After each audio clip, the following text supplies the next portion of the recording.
ভুলবশত কোনো পাপ কাজ করেছো, ছেলেরা এবার রেডি। যারা মেয়েদের সাথে এখনো প্রেম করেছো, আজ তওবা করো। এখান থেকে যদি তওবা করে যেতে পারো, আল্লাহর কসম, নবীর আল্লাহর কোরআনের আয়াতের ব্যাখ্যা দিয়ে বলছি, এই আল্লাহ তাআলা সুন্দর করে ডাক দিয়ে বলে, কেউ অজ্ঞতাবশত তো ভুল করেছে, আমুক ফায়সা খারাপ কাজ করে ফেলেছে, সুম্মাইয়া তুবুনা মিন করিব, এবং তাড়াতাড়ি সে নিকটবর্তী সময় তওবা করেছে। আমার আল্লাহ ডাক মারা, দুনিয়ার মানুষ, আমি আল্লাহ ঘোষণা করে দিলাম, ফাউলাইকা ইয়াতুবুল্লাহু আলাইহিম। জোরে জোরে বলুন আল্লাহু আকবার। আমার আল্লাহ ডাক মারা, নবীর উম্মতেরা রে, আমি আল্লাহ ঘোষণা করে দিই, বললাম রাও, এমন ব্যক্তির তওবাগুলা আমি আল্লাহ কবুল করি। দেখেন, এখন একটু ভেজালের কাছে যাব, সে ভেজালটা কি? আল্লাহ পাক কার তওবা কবুল করে না? অনেকে আছে না যে তওবাটা কবুল হবে না কখন? ব্যাখ্যা অনেক, ওই হাদিস এখানে টানা সম্ভব হবে না, কারণ ওইটা হলো তওবা কার কবুল হবে না। আল্লাহ পাক ডাক দিয়ে বলেছে, ওয়ালাইসাতিত তাওবাতু লিল্লাযিনা ইয়ামালুনাস সাইয়্যাতি হাত্তা, খেয়াল করেন, হাত্তা ইযা হাদারা আহাদুহুমুল মাউত ক্বালা ইন্নী তুবতুল আনা ওয়ালাল্লাযীনা ইয়ামুতুনা ওয়া হুম কুফফার। জোরে বলুন আল্লাহু আকবার। আমার আল্লাহ ডাক মারা, দুনিয়ার মানুষ, ওই ব্যক্তির তওবা কোনোদিন কবুল হবে না। যেই ব্যক্তি মরণের সময় উপস্থিত হয়ে বলবে, ইন্নী তুবতুল আনা, আমি এখন তওবা করলাম, আমার আল্লাহ রাগান্বিত, আল্লাহ এই তওবা কবুল করবে না।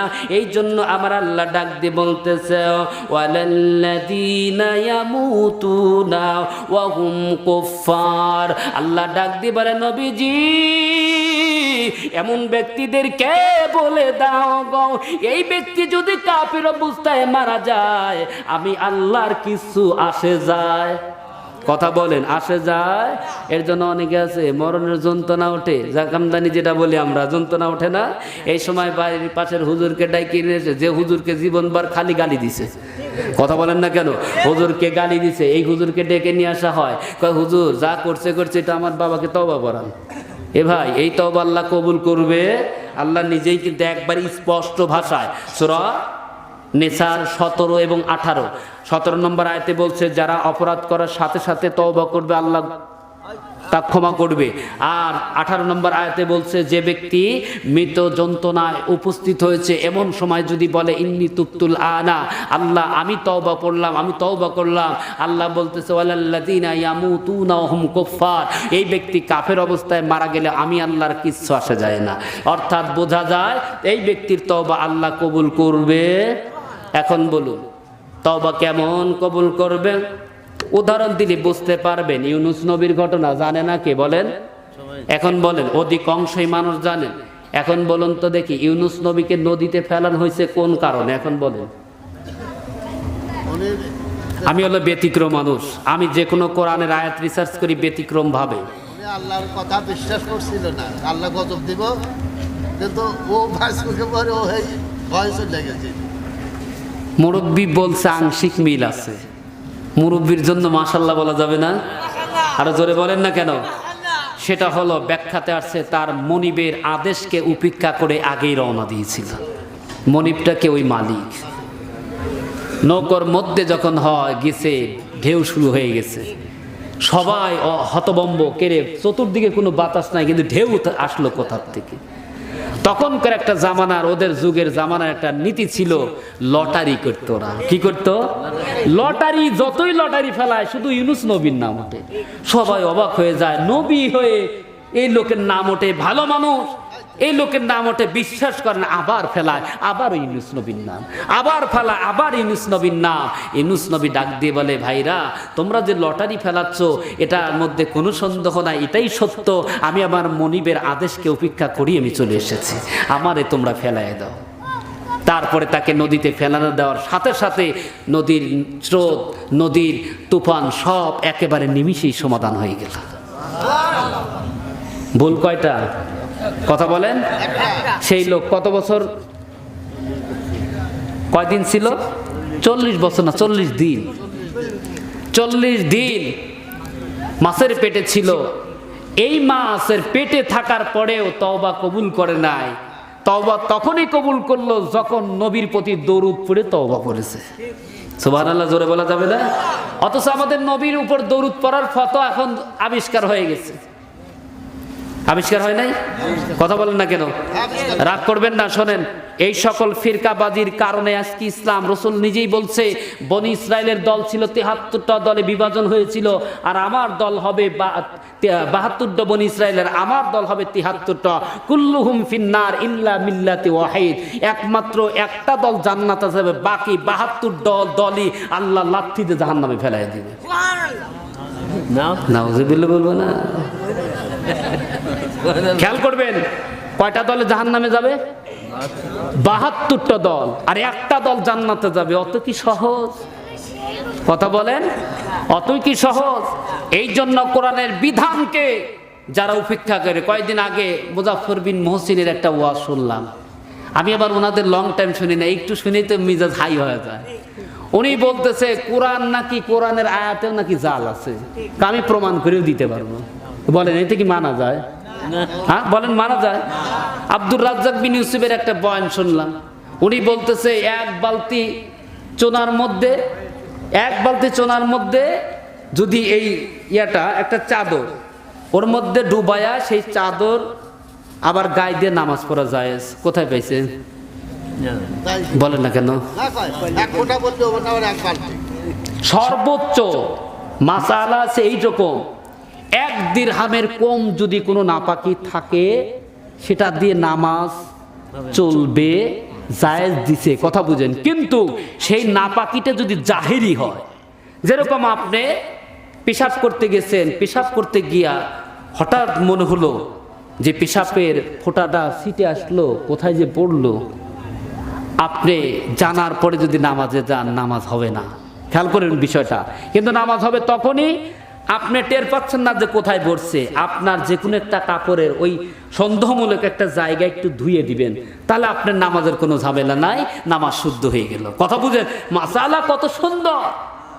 আর এরা বালতির মধ্যে, চোনার মধ্যে চাদর ডুবাই দিয়ে সেই ফতোয়া দিচ্ছে যাতে করে এদের নামাজ যেন না হয়, এরা যেন আস্তে আস্তে করে আল্লাহর ভক্ত থেকে, আল্লাহর প্রিয় থেকে, আল্লাহর তাকওয়া থেকে যাতে দূরে থাকে। এরা হলো, বোঝা যায় এরা হলো ইহুদি নাস্তিক, মানে ইংরেজদের দালাল ছাড়ার কিছুই না।